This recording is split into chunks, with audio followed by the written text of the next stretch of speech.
really care about this. And I think that's actually a policy decision. In some sense, it might be a language level, it's also kind of, can be a budget kind of question. Well, it's because finite resources. Right. So if you have to. Right, that's what I'm saying. If that's the case, it does, to me, beg the question of how many really do we care about this? And I know we care about it. We talk about it a lot, and I think we may care about it even more than we've surfaced into some of our policy and other kinds of choices that we may not even be aware of, that we care about it more than we're acting it out. And I don't know that, and especially if we're on this trajectory of learning, you know, there's those incremental pieces, but then when do you say, okay, now it's an investment time? I agree. And I hear that. Yeah, and I think I'm not sure where that it's a recognizing an investment in what, because I think we're sort of programmed to automatically go to the place of academic programs.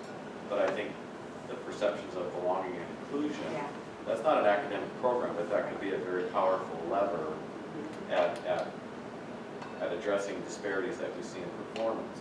You know, we saw from our recent attendance data that chronic absenteeism is more prevalent in the same population groups that in general we see don't perform at the same levels as district averages. Well, that's another aspect of the achievement gap that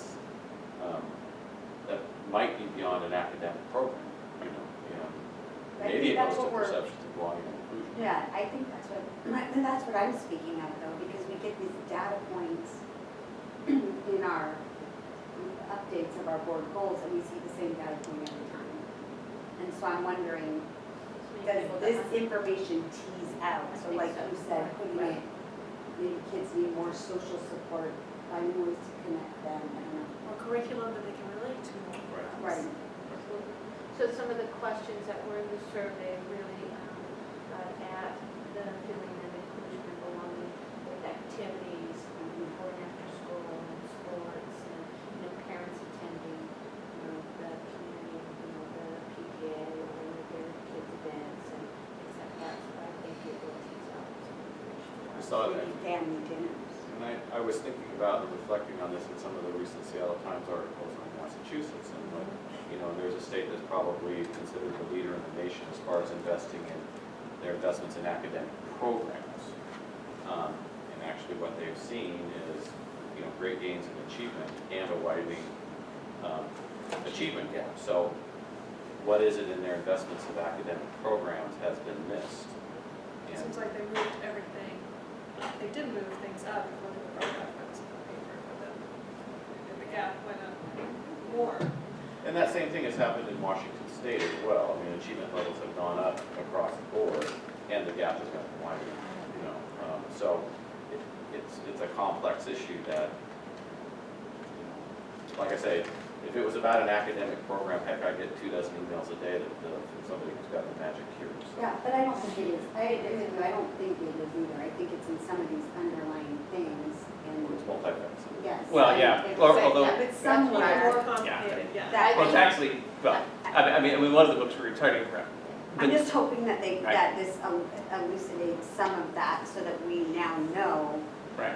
Because I think what we'll find is you look Maybe we'll be at the leaders in college, closing it. you'll see the college That's how I want my readiness time who's in the on. program and then You go remember. up and look at the percentage. Yeah. Well, the book, I can't remember which book it was written, was it Pedro Nugaros or one of the other ones, it thinks, you know, when someone says, well, how do you solve this? Well, in the absence of income redistribution, because it's social capital, and it's the wealth that kids are born into, someone's birth lottery and some don't. In the absence of that, then you almost have to just address that, but I think so much of the research just focuses that. So, I think this, Lottery, uh-huh. I had a lottery and I was free to do something. But I appreciate the honest conversation we're having about this data, that we're talking about it as it is, and then really trying to wrestle with and getting to the core causes, and then what are the interventions. And many of them are costly, but they also can work. And so I think I really applaud this work, and listening and hearing from, you know, it sounds like we're making progress, we're on a better trajectory, and I think that's great. Be courageous conversations. Yeah. They'll be happy.